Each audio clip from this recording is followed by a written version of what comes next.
Good afternoon, ladies and gentlemen. For all those people milling around in the back, standing up, there are plenty of seats down here mixed amongst those that have already got a seat, so come on in and push your way on through to get you a seat so you can sit down and be comfortable as we talk about the question, should your property taxes be eliminated? Yeah. And, you know, this group, depending on their answer, I guess the next panel will tell you how they're going to do it. If they're, but unless you say this group says no, we're not going. They shouldn't be eliminated. So we'll have hopefully a lively discussion. My name's Talmadge Heflin. I'm the director of the Center for Fiscal Policy at the Texas Public Policy Foundation. We're glad you're here.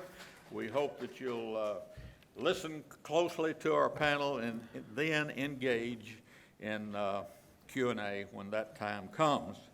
I want to announce that for those of you that interact with a state bar, in other words, your attorneys, this panel will qualify you to get continuing education credit if you sign the paper at the back. So you have to, somewhere back there, there is a paper that you can sign in to get your credit, but you need to sign in order to get that, if there happen to be any attorneys here that wants to get some continuing education on that. So the other thing that you've heard it before if you've been to any of the panels, we're highlighting the Texas Prosperity Promise, which is our pledge to secure and extend Texas success through 2019 and beyond. It's more than a plan for the next legislative session. It's a commitment to guiding values that are critical to keeping Texas prosperous and free. It's a promise to you and a promise for each other to protect and defend the Texas model of liberty and prosperity for years to come. We ask you to join this effort by visiting www.texasprosperitypromise.com.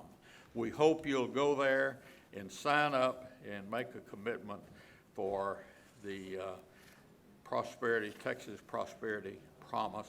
We need your support. Texas needs your support. So we're looking forward to you participating in that.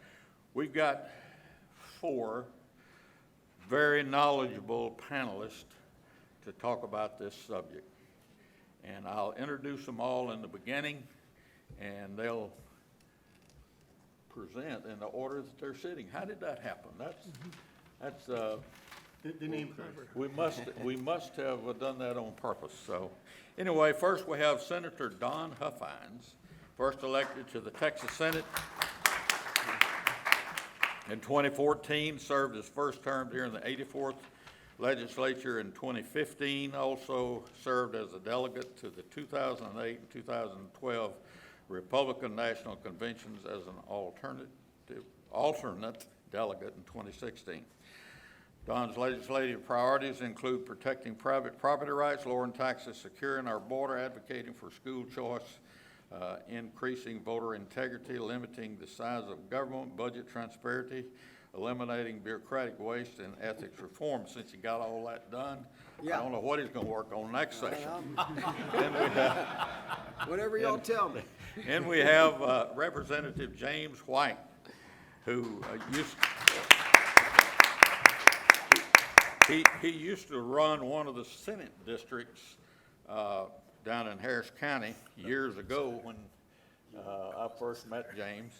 The U.S. Congress commissioned Representative White as an officer of infantry in the U.S. Army. His service included an assignment with a Berlin Brigade from 1987 to 90 during the demise of the Soviet Union. After leaving the Army with an honorable discharge in 1992, began a career as a public school educator in Houston and went on to teach U.S. and Texas history and geography in Fort Bend, Livingston, and Woodville. First elected to the Texas House of Representatives in 2010, currently serves as chairman of the House Committee on Corrections, sits on the International Trade and Intergovernmental Affairs and Opioid and Substance Abuse Committees.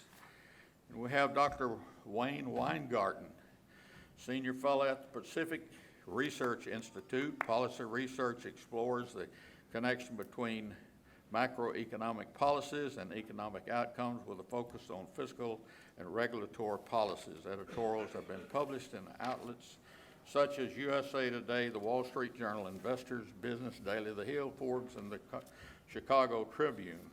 Previous experience includes working as an economist for the Asia region in Hong Kong, a policy economist for the U.S.-based policy and trade associations, as well as economics faculty at Marymount University. Received his PhD in economics from George Mason University. I first met Dr. Weingarten when he helped us, a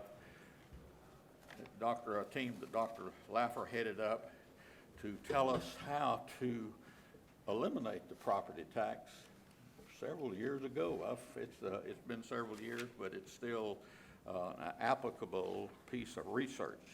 Dick Lavine is Senior Fiscal Analyst at the Center for Public Policy Priorities, where he focuses on building state and local revenue systems that meet Texas needs. Before coming to the center in 1994, was a senior researcher at the House Research Organization and of the Texas House of Representatives for 10 years. A chartered fiscal analyst, chairman of the board of directors of the Travis Central Appraisal District, and so you get all the blame for any property tax increases, value increases in Travis County. The appraisal Right. district does not set rates. Right. You know that.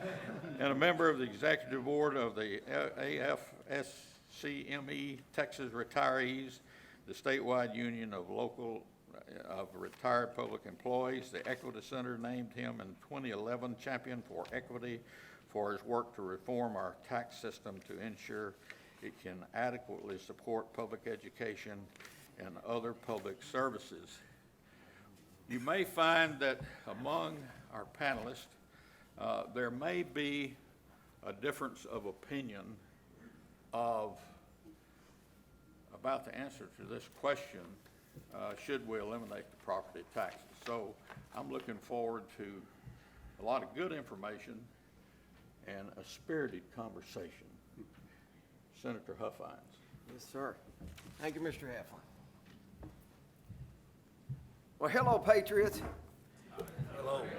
Let me ask you guys, this is your first conference for TPPF? Wow, fantastic, fantastic. Well, you can sign up for next year's already, I think, out there. But I really mean that. This is the best group. As the Lieutenant Governor said at lunch, if you didn't hear that, this is the best statewide public policy group in the United States of America. And I tell Brooke this all the time. I said, I have yet to find one issue that I disagree with that they come out with, they promote or come out with. So I'm excited to be here today and always love working at TPPF. Okay, I got a joke for you. I'm going to get in trouble telling my joke, but I'm going to tell you anyway. All right, there's an old boy going down the shopping aisle in the grocery store with his wife, okay? And they get to the beer aisle, and he puts in a case of beer in the buggy, and his wife says, honey, we can't afford that. We're on a budget. He says, honey, it's 24 cans for $20. And he said, well, all right. And they took it back out. 2 hours later, they were over at the cosmetic aisle, and he said, she puts in a jar of face cream for $40. She puts in a jar of face cream in the buggy, and he said, that's $40. He said, we can't afford that. She said, it makes me look so beautiful. And he said, so did that case of beer, and it's only 20. I thought that's really funny. I really laugh at that joke. I don't have many funny jokes, but I just thought that was funny. Okay. That might get me in trouble. That's why I wasn't supposed to say it. That's all right. Trouble follows me sometimes. Okay. Are property taxes too high? Of course they're too high. They are absolutely too high. Are you tired of renting your property from the government? I know I am. Your business, your home. I'm certainly tired of it. But you know, since 1997, property taxes have increased in the great state of Texas 195%. In the past 2 decades, school property taxes have increased 230%. Property taxes are increasing 2.5 to 3 times faster than household income. And now Texas has the dubious distinction of having the 6th highest property tax burden in the entire country. On Dallas County, where I'm from, I'm the state senator up there in the north half of Dallas County, we've had double-digit increases almost every year, and it is totally out of control. Just in 2016, 73% of residential property went up about 8%, and 30% of all commercial properties in Dallas County went up 11%. Over the last 3 years, we've had a combined growth of property tax of about 25%. And I am from Dallas, certainly tired of paying and renting my properties from the government. The thing that we need to recognize about property taxes is that businesses pay about 50% of all property taxes. And if businesses are paying the property tax, what are they doing? What could they have been doing with the money? Hiring new folks, increasing their capital, growing their business. And where are most business taxes paid? Where do they end up? The consumer, right? So even though we're taxing the businesses, it's the consumer really ultimately paying that tax. And of course, it stalls all new investments and innovation. And so that's important to consider, because we don't want to get into a position where we have 2 types of property taxes, one for businesses and one for residents, right? One for homeowners. And we're kind of getting to that now. And the business community knows that, and we need to be very aware that we don't bifurcate our property tax system. And because businesses are hard to vote. You know, businesses don't normally vote. They can influence elections, but it's the homeowners we hear more about than we do the business community. Are there solutions? Should we abolish property tax? Well, are there solutions to abolishing it? And I can tell you it's going to be difficult. It is. But that's really not the question we should be asking. Because the level of taxes that we have is totally dependent to the level of government we want, right? It's not a question of the revenue we bring in, it's a question of the spending. How much are we going to spend? What level of government do we want? If you want to have everything for everyone, well, then you're going to have a problem, right? But that's the question we should be asking ourselves. It's not how much revenue we bring in, but how much government is spending. And that's the root question, the root problem and the root issue we need to resolve. If we abolish property taxes, we also have some legal issues we need to think about. Most political subdivisions, if not all, have sold a lot of debt out there. A lot of paper floating around that they've sold. Guess what guarantees that paper? Ad valorem taxes, right? So how do we get rid of property taxes with not defaulting on about, billions, tens of billions, if not hundreds of billions of dollars worth of paper? So that brings up its own whole set of legal questions that we need to consider if we're going to really consider getting rid of property tax. And am I in favor of getting rid of property tax? Of course I'm in favor of getting rid of it. The question is, how do we do it, and what does it look like? But can you have a city without property tax? Can a reasonable sized city exist without having any property tax? Yes, it can. We've got several examples in the great state of Texas. I think one might be over there in your area, Representative. 2. We've got 2. You'll probably be talking about them. I hope I'm not talking about it out of turn. But city of Stafford, Texas, 18,000 folks live in Stafford, has no property tax. They seem to be getting along quite well there without any property tax. So there are certainly good examples that we can get out there. And when cities say, well, what are we going to do if we can't keep raising our property tax? I say, well, it's curious to me they say that instead of saying, what if we got rid of our property tax, right? Why don't they just cut down their spending and get rid of it entirely? But there are solutions in the interim that we can look at, and we are going to look at in the legislature, and such as capping spending, right? Capping the spending. We had a panel on that out here, and we're going to next, and that's probably the best solution right now is to cap the spending that cities have. Other states have done that, improving transparency. We had the Senate passed the Senate Bill 2 last session, which was the limiting the rollback to 5%. And we actually started at 4, then we went to 5 to try to compromise, and it came back over in the special session at 6%, and the Senate decided that didn't make any relief at all, so we didn't approve any of it and sent it back to the House, and the House adjourned. But so now the governor's come out with a great plan. Are y'all familiar with the governor's plan? The 2.5%? Okay, the rollback, what that means, and I think we'll go over it up here in a minute, but basically the revenue from property tax cannot increase. Right now it's 8% for a city. If it goes above 8%, the residents can petition to have a rollback election, and then the voters get to determine if that rate stays the same. Our bill was lower that to 5%, and it was automatic. You didn't have to petition. The rollback election was automatically called. They'd have to roll it back, and they couldn't increase it. So you've got a lot of hidden tax increase out there. Cities and political subdivisions are all claiming they're not raising their property tax. Of course, that's a lie. Of course, they are, because their appraisals are going up so much that they're bringing in lots and lots more revenue on that, on it. But we're going to work to on this issue in the next session. It's something that's a priority for almost all members, certainly Republican members and conservative Republicans, and priority of mine. And we can do that with more transparency, improving the appraisal process, and strengthening the rollback rate. Those are just some of the things we can do. I encourage all political subdivisions to see beyond the obvious, to think how they can adjust their budgets to get rid of everything they want to buy. Every time someone comes down there to the city hall, they say, "Oh, that's a great idea. Let's go build a rec center. Let's go do this. Let's go do that." They got to learn how to say no, right? No, we're not going to do that. That's not the proper role of government. And that's what we're going to be working with them on also. Well, I am dedicated to fighting, to providing and finding a way to provide you tax relief, property tax relief. And I think we're going to do that next session with the leadership of our lieutenant governor and our governor. We're going to find a way to do it, and I'm excited to be part of it. Thank you, Mr. Heflin. Yes, sir. Thank you. Representative White. Okay.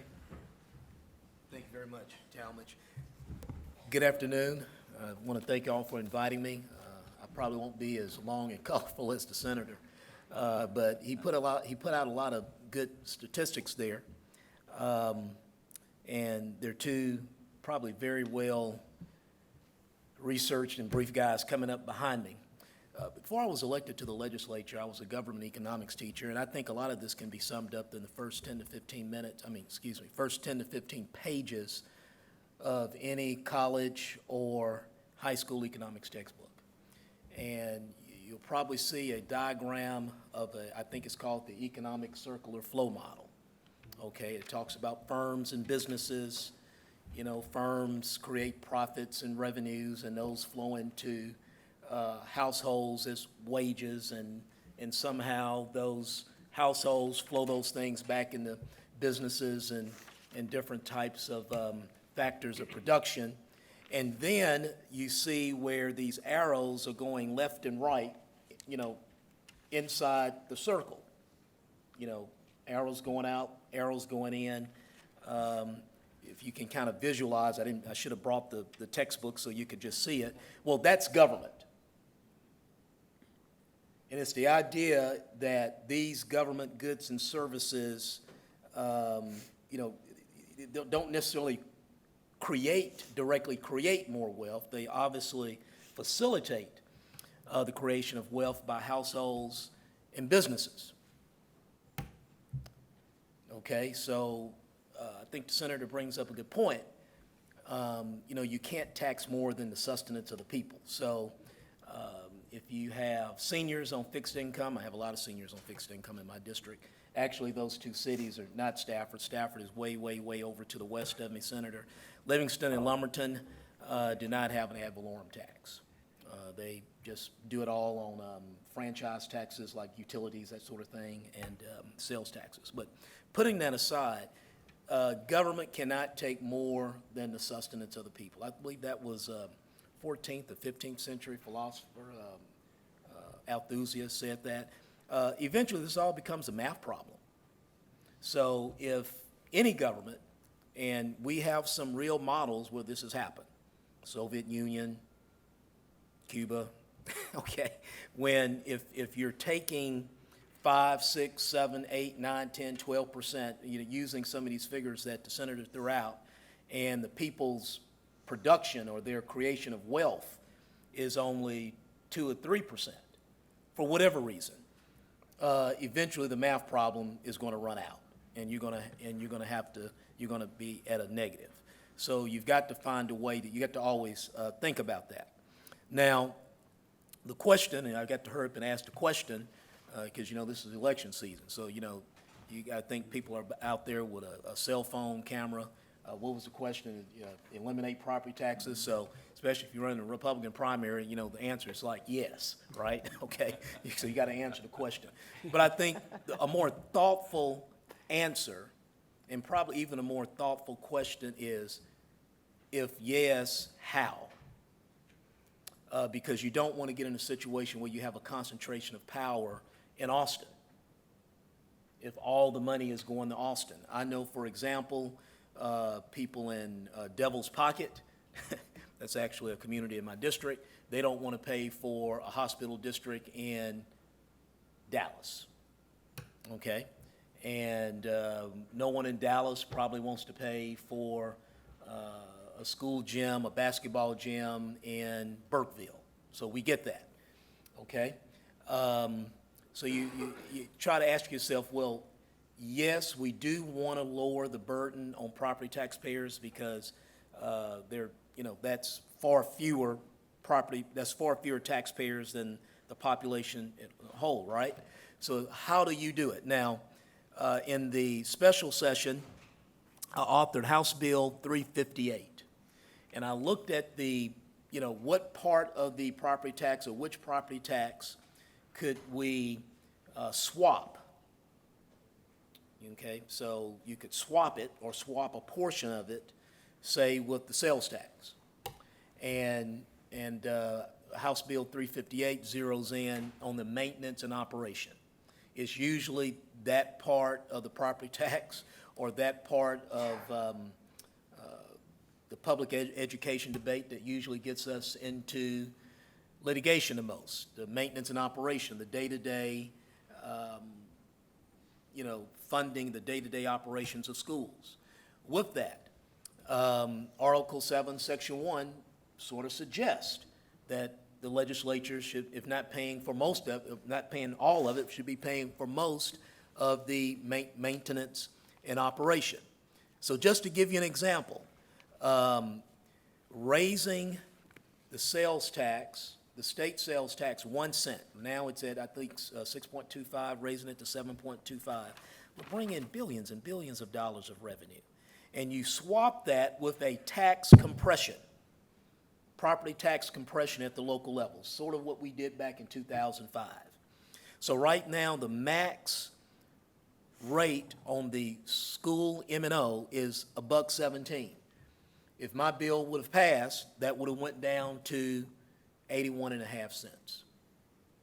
That would have been an automatic tax cut, not tax slowdown. And I'm not critical of the governor's and Senator Betancourt's plan, but that is a tax increase slowdown.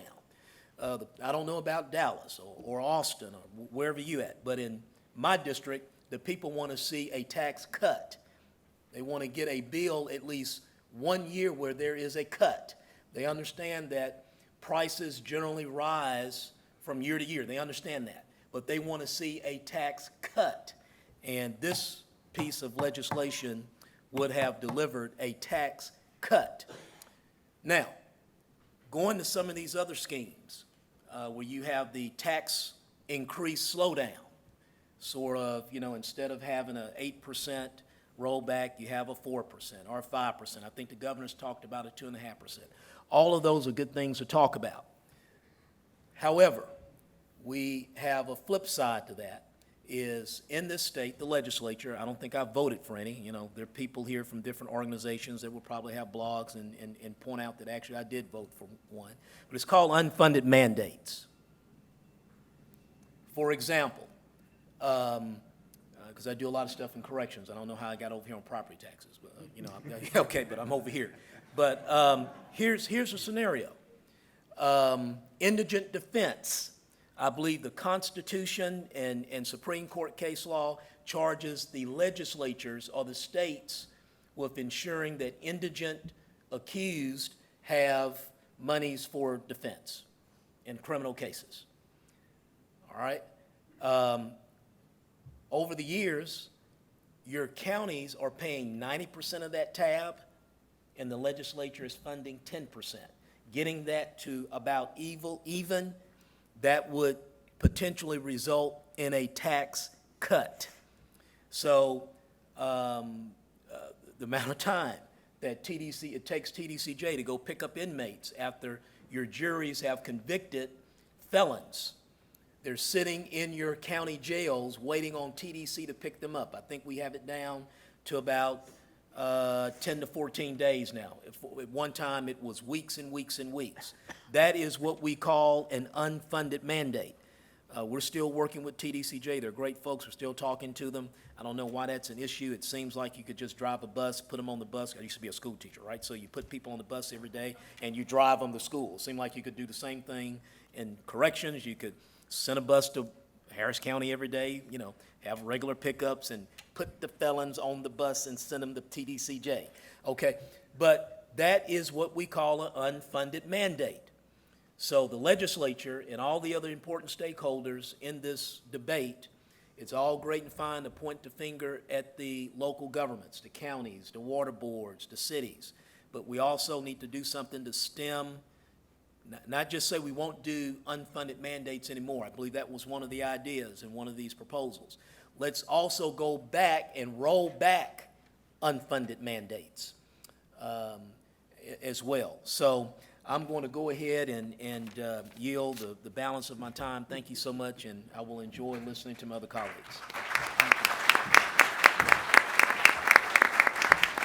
Dr. Weingarten, it's your turn. Thank you, and I actually have pictures. I have no idea how to get, I did not do that. They're doing, all right, so it'll happen. I'll just start talking, and hopefully the slides will come up at some point. What I want to do now is kind of get away from all of this very practical kind of what should happen in Texas and ask that bigger question, right? Why should you have a property tax at all? And I think when you start to actually really think about the justifications for what a property tax, why you should have it, and you start thinking about the complexities of the property tax and how difficult it is to kind of implement it, you realize this is a really bad tax. This is a really inefficient tax. The troubles we're having 12, 15, 18% increases in your property tax burden, that's what you would expect to come from this tax.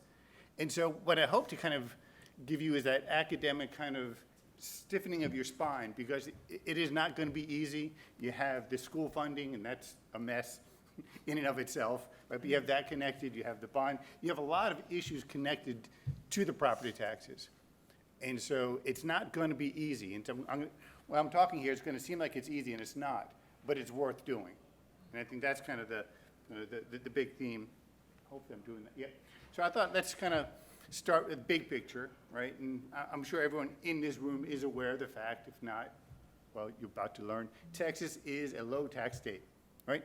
Its average burden's about 8.8% compared to a little over 10% nationally. And I think even more interestingly, over the past quarter century, you're becoming less and less of a high tax state relative to the average, right? So your tax burden is declining further and further relative to kind of the country overall, which kind of makes this whole property tax problem that much more interesting, right? Because overall, you're keeping government under control and the spending and all these issues. You're doing really well, but there's just this wart, right? And part of the reason we have this wart, and if we look at the two pie charts here, U.S. is the average state where they get their money from, all right? Texas, obvious, where Texas gets its money from. And Texas doesn't have a personal income tax. And if you look at the share of revenues that come from property taxes, right, about 42%. And look at the share that comes from sales taxes, 36%. That's basically, compared to the national averages, that's your lack of income tax, right? you rely more on property taxes and more on sales taxes relative to the average state because you don't have an individual income tax. And part of this is math, right? If you're not going to tax income, you're going to collect the revenue elsewhere, right? But it also means that because 42% of state and local revenues are coming from the property tax, that any problems with the property tax are going to be kind of accentuated here in Texas. So with that, I guess the question is, why would you have a property tax at all? And there's a number of justifications. I only have 10 minutes, so I'm going to stick with the one that I think is the most often stated, but obviously there are others. And that's that analogy, I don't know if everyone's heard it or not, the three-legged stool. And it's this fallacy that in order to have a diversified, stable tax system, right, you need to have income taxes, you need to have sales taxes, you need to have property taxes. That's the three legs of the stool, right? And when you have all three, supposedly you get better revenue growth, you get a more balanced budget, your revenues are more stable because, well, you know, income's down a little bit, but property revenues, you know, property hasn't gone down, so it kind of balances each other out, or consumption stable, so you can balance your revenues across the three sources, and lo and behold, you get a more kind of stable revenue stream for the government, okay? Well, if those are the three-legged states, we call those three-legged states, Texas doesn't have an income tax, right? So you guys are missing a leg. And actually, there's 11 other states that are missing one or two legs. So we actually have, it's kind of nice in economics, you actually have an experiment, right? We can actually go out and look, is this idea that we need all three revenue sources, is that correct? And so when you look at, okay, let's go look at first tax revenue growth over the last 10 years. And the two-legged states, if I can call them those, it actually grew a little faster, right? 3% a year compared to 2.8 for your three-legged states, right? Personal income growth, and I could have done employment, I could have done any other economic measure, but I didn't want to bore you too much with numbers, right? That's a lot faster in our two-legged states compared to our three-legged states, right? So from both a tax revenue growth and kind of a prosperity measure, it doesn't make sense that you have to have all three tax sources. And from stability, if we compare Texas, right, which is a two-legged state, to California and New York, and I love, you know, we always love comparing it to California.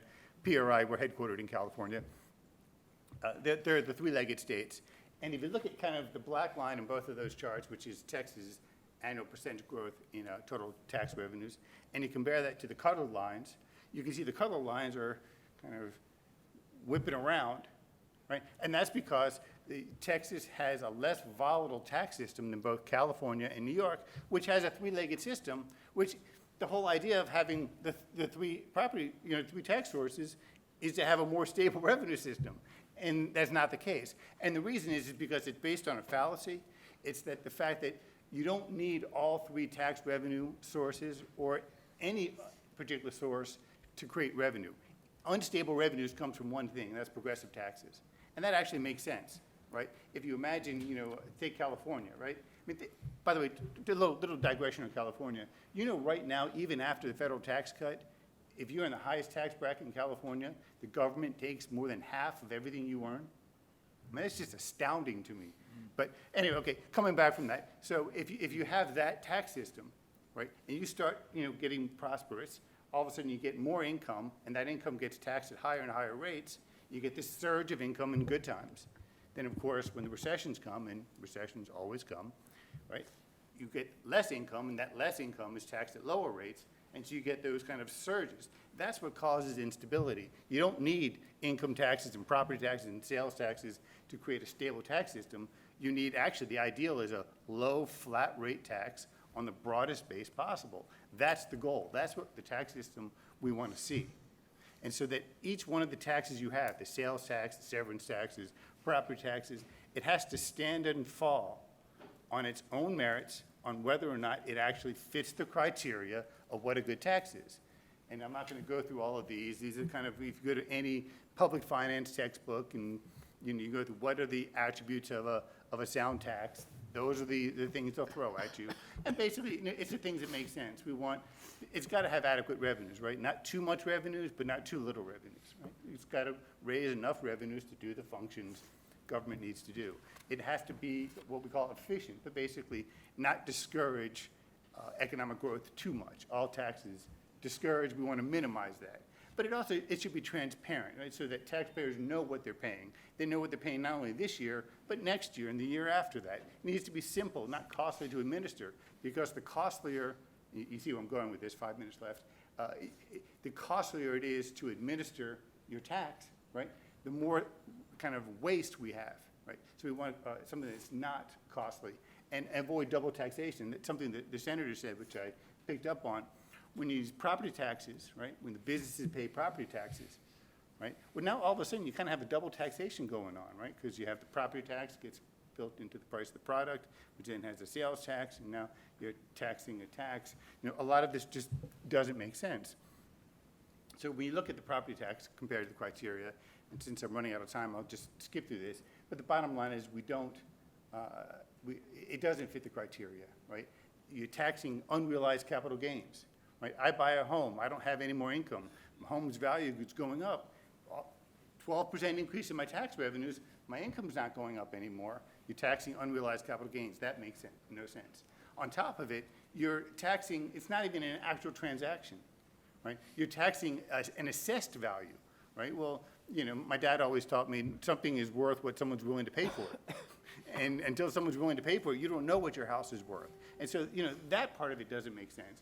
And you start getting into the complexity and all the different assessors you need and places for people to kind of, I don't agree with your assessments, and now we have to go back and forth. I mean, so you have a very complex, untransparent tax system that increases, and no one's actually trying to increase it. It can just be going up kind of stealthily, right? So that way it's not very transparent. So the point is that we actually want to get rid of property taxes. And if you look at 2015 revenues, you're talking about $89 billion. And now we're kind of going back to the study that we talked about earlier that Dr. Laffer and I did back in 2012. But what you're talking about is if you broaden the tax base, and by the way, we can put real estate transactions into the sales tax base. They do that in the United Kingdom, right? You pay a sales tax when you sell a home. And there's no reason why you can't tax a home upon sale, right? If it's a 10% tax, $200,000 house, it's a $20,000 tax, gets capitalized into the mortgage, and you're actually paying a known tax. It's not going to change over the life of the home. You're not going to get taxed out of your home because you know exactly what it is. It's a much more sensible way of taxing property. And if we add all of that into the tax base, and there's different ways we can play with the base, we won't go through that. You're talking about somewhere, if you broaden the base, and we need to do that, by the way, with the sales tax, you're talking somewhere around 10%, maybe a little higher, maybe a little lower, depending upon how broad we get the base, a 10% tax on sales, and you can get rid of your property tax. Again, all of those problems still need to be addressed, but it's certainly, that's an achievable number. And when we ran the numbers all those years ago, we found that because it's a low rate, flat, broad-based tax, you can get personal income growth of about 5% higher. You can get more employment, all of these economic benefits, because we're getting rid of that inefficiency of the tax system, creating a kind of a much more efficient kind of tax that's more consistent with the ideal tax system. And so, you know, basically, should we eliminate the tax? Yes. Right? It's a bad tax source. It's complex, inefficient, costly to administer. There's definitely issues to be managed, and those shouldn't be just kind of glossed over. That's the hard part. Right? This is the easy part, but the point is that it's worth the effort, and I think that's the most important thing to emphasize. So with that, thank you. Thank you. Mr. Lavine, you get to tell us the truth now. Thank you, Talmadge. Thank you for inviting me here. This is, I don't know, third or fourth time I've had a chance to talk with TPPF.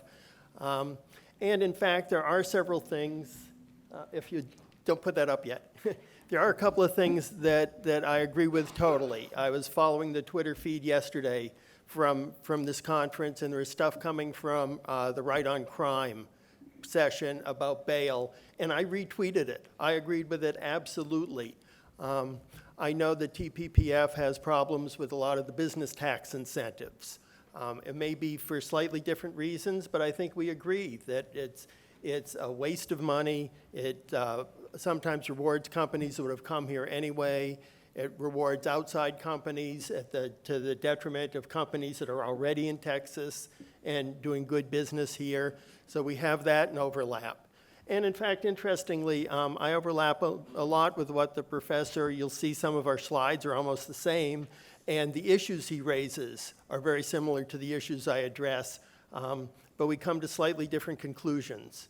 So what I'd like to do is go through my PowerPoint and then leave time for some of the theoretical discussion among the four of us, because I think it could be very useful to try to work these things through.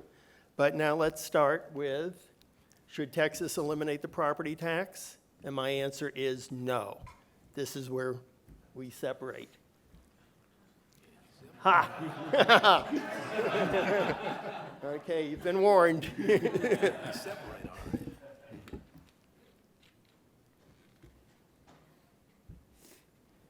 Push the wrong button. There we are. Okay. So, as the professor said, we're essentially a two-tax state. These are similar numbers. Mine come from the controller. He was using the U.S. Census, state and local finance. The definitions are a little different, but the conclusions are about the same.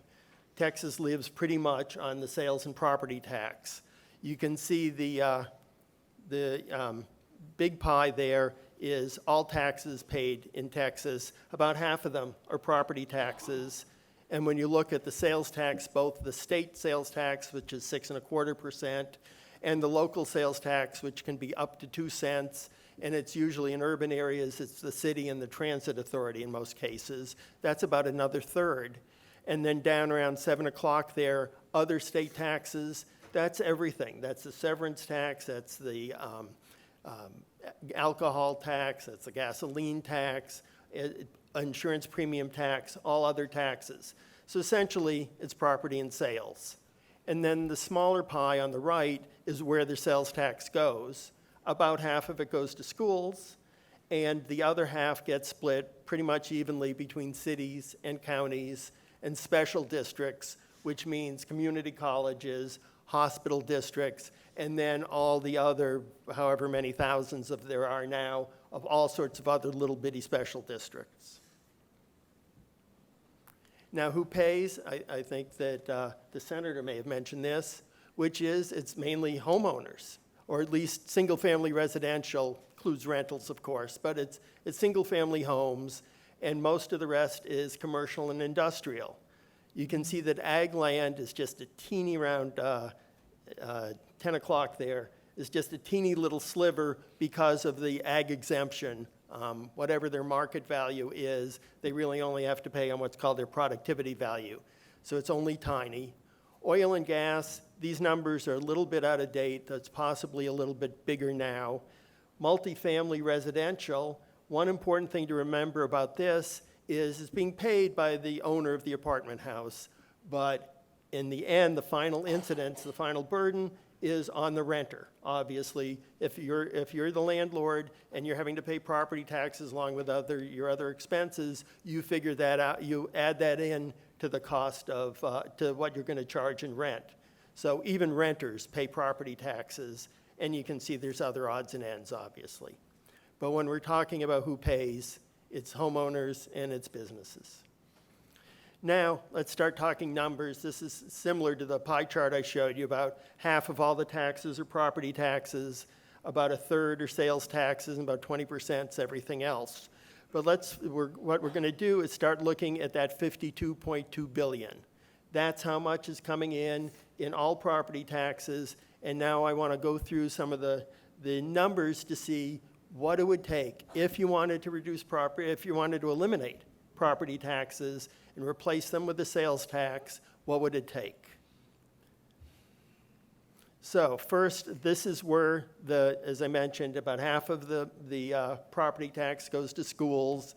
The other half gets split, city, county, and special districts.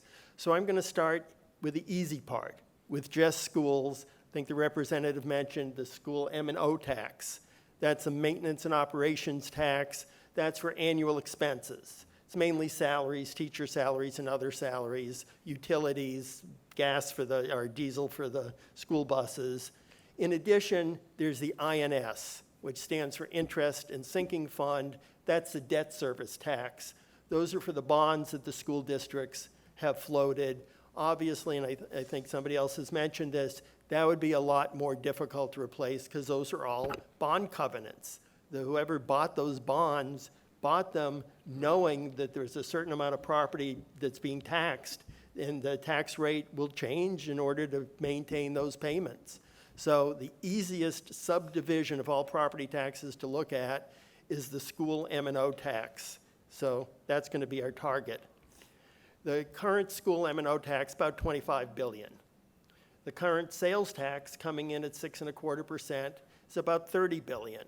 So just in very rough numbers, if 6 cents of sales tax brings in $30 billion, each 1 cent of sales tax will bring in about 5, maybe a little bit less.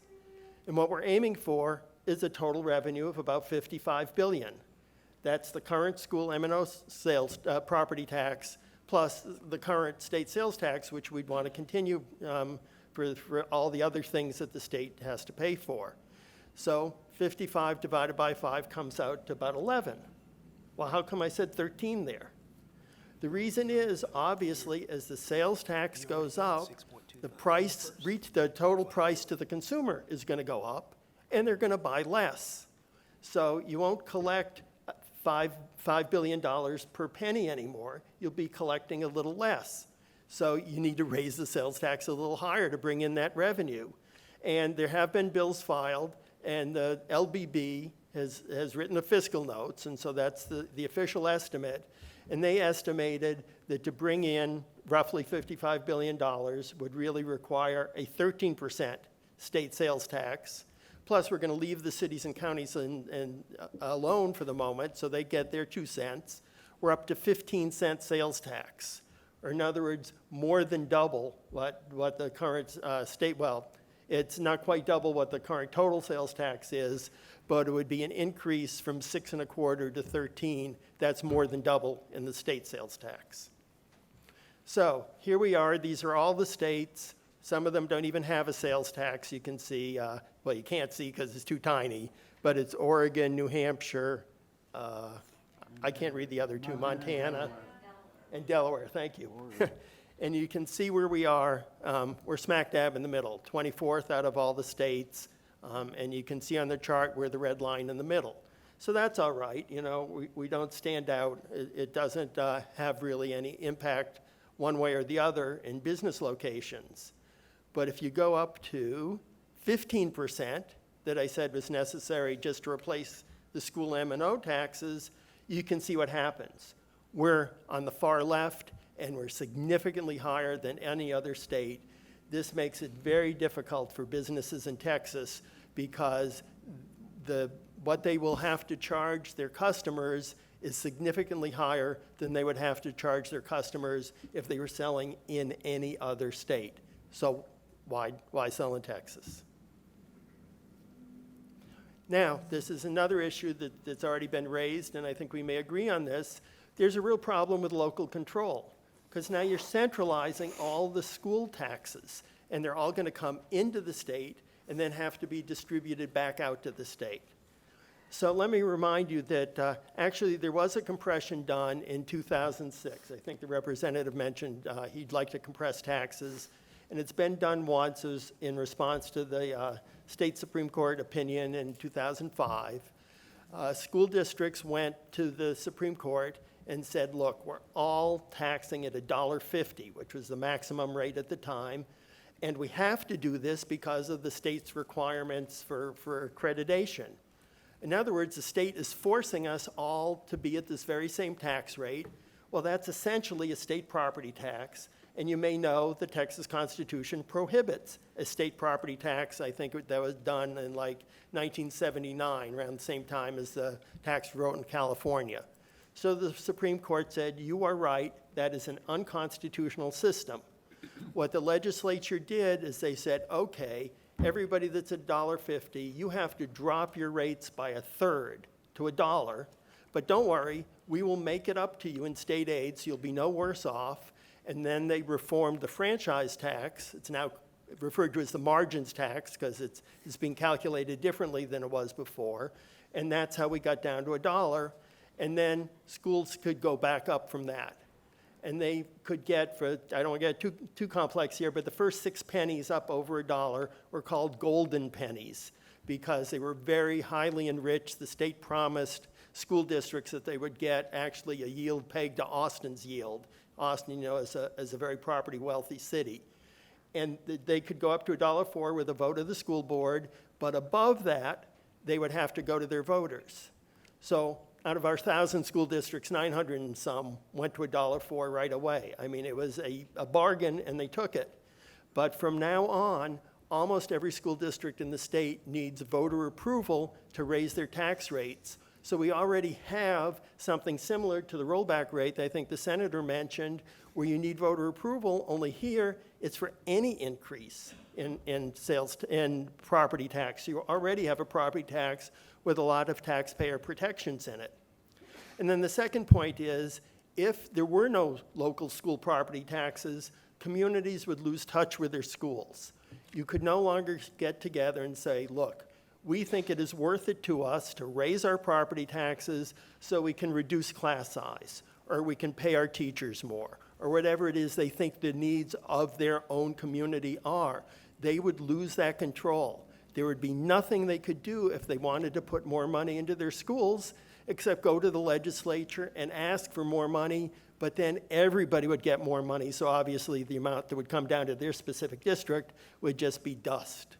So that's a good conservative value, local control, and I think having no school M&O property tax, replacing it all with the sales tax, would be a violation of that principle. Now, one problem with the sales tax is its volatility. And I think the professor, when he was listing the characteristics of a good tax system, talked something about it needs to be reliable, needs to be stable. And this is what's happened to the sales tax since 2000. You can see that's 5 down years out of 18. That's not very good. That's nearly a quarter of the time the sales tax is down. And the problem is because it's very sensitive to economic conditions.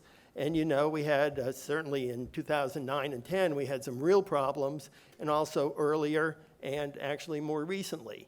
So it's hard to change the sales tax rate. You can't move it up and down every year. Everybody would have to change their checkout machines. It'd be really disruptive. So you were pretty much stuck with whatever comes in with the sales tax up and down. In contrast, with a property tax, we didn't go back quite so far, but you can see since 2006, there's only been 1 down year. Now, now schools actually, it's difficult for them to change their tax rates. With cities and counties, if their property values go up and they want to collect only the same amount of money, they can lower their tax rate, apply to the higher property values, come out even, and that's where you get into the debate about rollback rates and how much more they should be able to take in. But at least there's some flexibility there with the property tax compared to the sales tax, where you're pretty much riding the roller coaster wherever it's going to take you. Now, it's frequently said, and it is true, a better tax would be a broader base with a lower rate that would be less disruptive to the economy. And now this is something that I hear from all sides. There is, the controller has a biennial publication called Tax Exemptions and Tax Incidents. In the tax exemption part, it's very useful. It lists every exemption for the sales tax, the property tax, and the other major taxes, and how much revenue the state is giving up by granting that exemption. So people look at the bottom line down there. You can see it's nearly $35 billion, and people say, what's the problem? We'll just get rid of these exemptions. We'll have a ton of money. We can use it to replace property taxes. But it's not that simple. So we can just go through these just line by line really quickly. The first line, which is a big chunk of it, $14 billion, is things that are taxed by other law. Insurance premiums, the motor vehicle sales tax is literally technically a separate tax, gasoline, diesel, whatever. So what you would be doing is, let's say when you buy a gallon of gas, you're paying, I think, 18-point-something% federal tax, plus another 20-cent state gasoline tax, and then you'd be adding whatever the sales tax is on top of the price that already includes those other 2 taxes. That is not a good idea. That is double taxation. Next one down, property used in manufacturing. It's also a chunk of money, almost as much.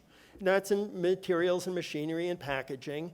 Well, the same thing. If a manufacturer is buying some raw material, having to pay sales tax on that, then they process it into whatever their final product is and sell it, and the consumer has to pay the sales tax on the final product.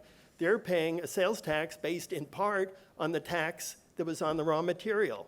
That's called pyramiding, and it distorts markets, and it is a bad idea. You shouldn't have taxes on taxes. It's another example. Then we get food.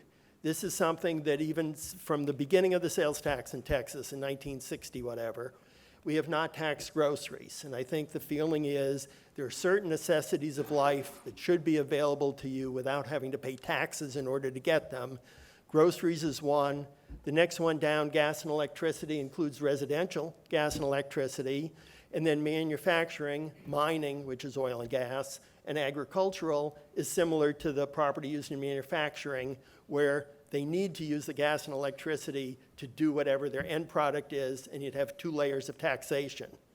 Healthcare, prescription medicine has been exempt for a long time, and then under Governor Bush, we exempted over-the-counter medicine, and I think the feeling was that some people, when their kid has a cough, can go to the doctor and get a prescription. Other people just have to go to the CVS and buy Robitussin, and they shouldn't have to pay sales tax if the people with the prescription don't have to pay sales tax. And also, it's a necessity of life, just like the food. And then the ag items is a kind of manufacturing that's feed and seed. And once you work through these, there's a pretty good public policy reason for all those exemptions. So it is not that easy just to expand the base to lower the rate, because this is what you'd have to do to expand the base. Now, there's one other thing you could do, which is start taxing services. The sales tax, as I mentioned, came to Texas in the mid-20th century, and even though we do tax some services, it still reflects essentially the mid-20th century economy, which was a manufacturing economy. People made things. They bought and sold things. But now we're in the 21st century, and it's a service economy, but we don't tax a lot of services. So this is just some idea of what services are out there that could be taxed and probably should be taxed, and then that would broaden the base a little and bring in more revenue that you could use to cut property taxes or whatever you think you should be doing with the extra revenue. Although I'll have to point out, if you think it's going to be easy to start taxing lawyers, you should come to the Capitol. So this is the final slide I'll show, which is now let's go whole hog. Instead of just the school M&O property taxes, let's go to all property taxes, including those that are pledged for the bonds, including everything from the city, everything from the counties, everything from community colleges, hospital districts, and all the other special districts, and still maintain the $30 billion that the state takes in sales tax. And you need $82 billion. Well, you divide by 5, and it comes out to what, 16 or 17 plus the 6, and you get up to 22, and you have to round up a little because people will be buying less when the sales tax is higher. You get up to 23%, plus the 2-cent local to keep the cities and counties at least no worse off than they are, and you get up to 25%. And I don't even have to show you how that would look on a chart of all the states. We'd have to have a little extra piece of paper on top to show what a 25% sales tax would do. So I just wanted to take you through the numbers. It's easy to say there's lots of problems with property taxes. I know how people feel about appraisals. We can talk about all that, but let's just get pragmatic for a second. And instead of just slogans, take a look at what would it take to replace the property tax with the sales tax. I don't think it's a good idea. I don't think it's something we should do.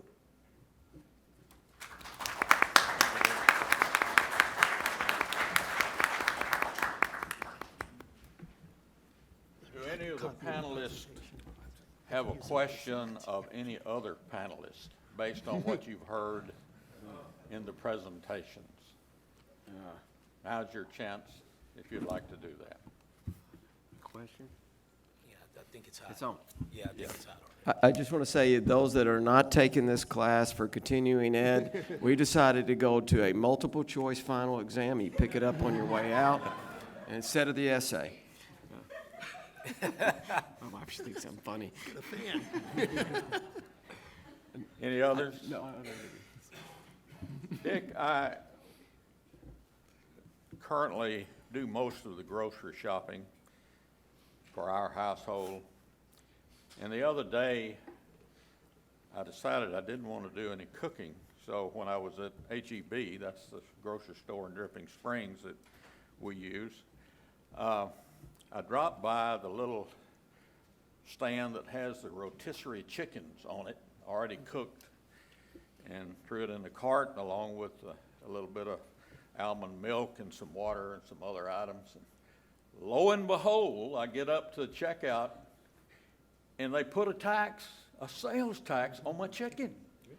So this business of food is not taxed is a misnomer. Part of the food, prepared food, is taxed. Groceries And are that, not taxed. well, I call chicken groceries. Yeah. Anyway, we eat it. So at any rate,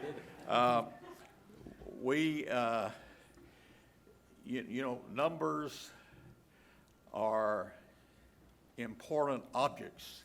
You can make them paint the picture that you want painted. And you showed us the worst case scenario.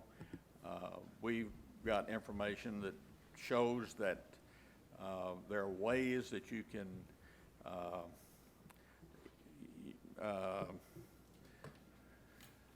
apply the sales tax where it doesn't get quite as high as you're talking about. You're also,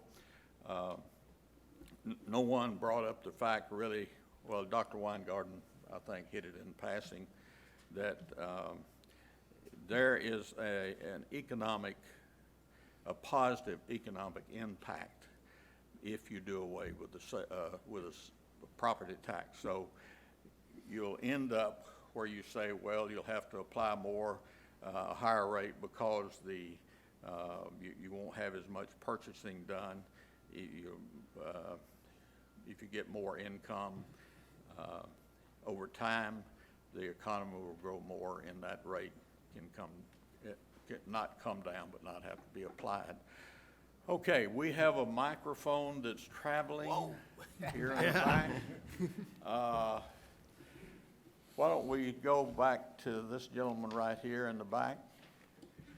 No, right here.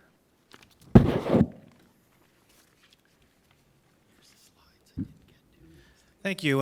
Senator Huffines, you mentioned that corporations based, say, in Dallas, pay property tax, and that gets passed down to the consumers of that business's products in the form of higher prices.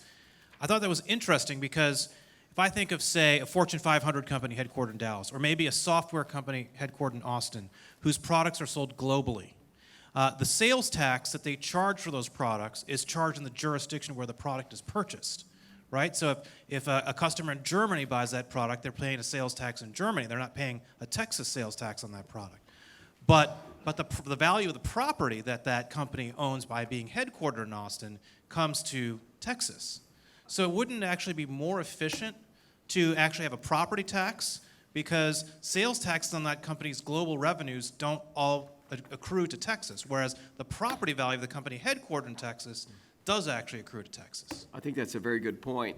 And we can structure, or how a structure would be without a property tax is, unknown. But I do want to say that it's important to remember that it's your money, not the government's, right? And it's your money, it's the company's money. And that whatever we do related to new tax structure is going to be constitutionally approved by the voters. And I would certainly not be in favor of getting rid of the property tax and going to higher sales tax unless we do it constitutionally. So we don't end up with a lot of different taxes on here, particularly that's what happened in New Jersey in the past. And so whatever we do, if we're going to eliminate property tax, it needs to be done constitutionally so it can never come back and creep back up. But I think the dynamic effect that Mr. Heflin talked about needs to be really thought here. One thing that if you trade a business it's usually traded on EBITDA, right?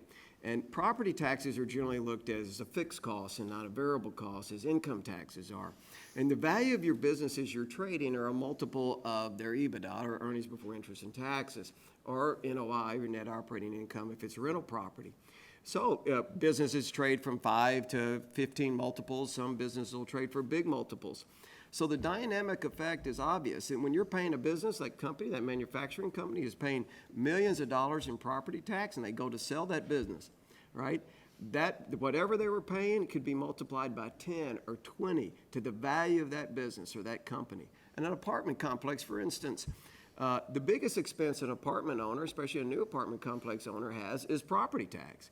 And you sell a new apartment complex at a 20 multiple, it's a 5 cap.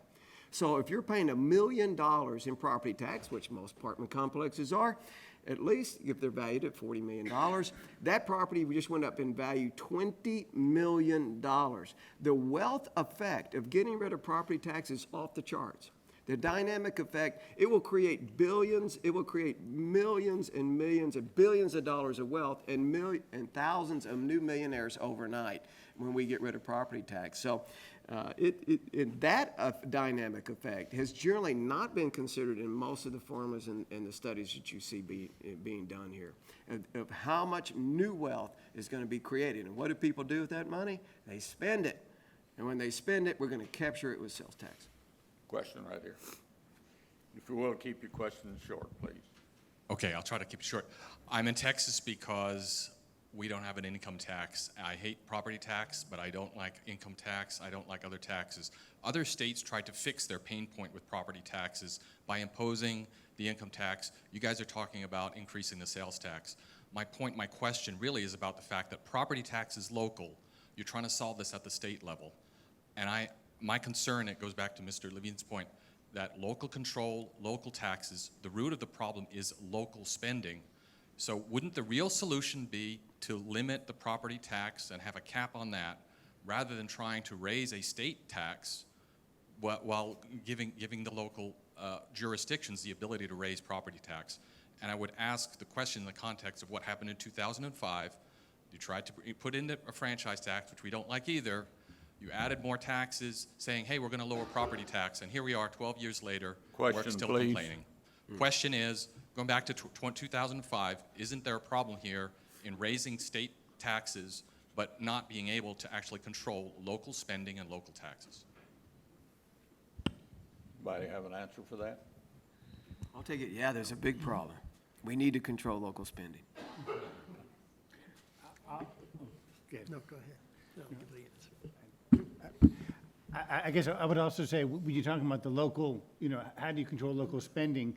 If you have. Raise the tax and the local governments are still going to tax and spend more. Okay, let him answer the well, question. You're not Yeah. raising the tax per se, right? You're replacing the tax, and now the tax is going to grow at the rate of the economy. So you're actually putting some sort of fiscal discipline. Well, they'll have if you have a certain percentage points of the tax that's under the control of the locality, so they have control of their budget. They can predict as the sales tax revenues grow, they know what their budget's going to be, but they're controlled by the growth of the sales tax, which will be kind of linked to the growth of income, so that they're not going to be able to spend kind of any way they want or just jack up values to increase growth, right? It's tied to the growth in the sales tax.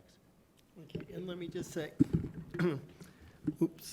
about local control, that's what the rollback issue is about, I think the senator described. But the real issue is that as I mentioned at the very beginning, when Talmadge was teasing me, is that people focus on their appraisals, because that's something you can do about it. You can go to the appraisal district, go to the appraisal review board, and affect your individual appraisal, and that may save you some money on property taxes. But that's not what determines your tax bill. What determines your tax bill is what the city council or the commissioner's court or whatever sets as the tax rate. And what got lost in the session that I think there was really a consensus about was that Senate Bill 669 was a transparency bill. And what it would do is, in the middle of the summer, you would get, right now on your notice of appraised value, there's a notice of estimated taxes. Well, that's just wrong. It's using this year's values and last year's tax rates. I mean, it's just misleading. We would replace that with a postcard that would come out in the middle of the summer that says, look, the city council and the commissioners court and them are gonna start writing their budgets, and they're gonna have to set a tax rate based on the property values to fund that budget. That's where you go, and you give information about when the meetings are gonna be, how you contact your city council people, and get people to really focus on where that's done, and that'll be your local control. And if people don't like the tax rates, they can vote for a different city council. Okay, next question. I want to challenge a couple of items I saw on the Okay, screen. well, let's keep it in question All form, right, please. all right. The quickly. question is, there's a big discrepancy between your 11%, his 25%. His 2% for the city that he rolled into that number is based on a broad-based sales tax. Right now, the city's portion is not broad-based. With the broad-based tax, the city's portion goes up astronomically because you're throwing away the tax code if you keep it. My question for you as an appraiser, do you think we should look at the income part on commercial property as part of the market cost and income? Shouldn't we be averaging in the income approach when we appraise property?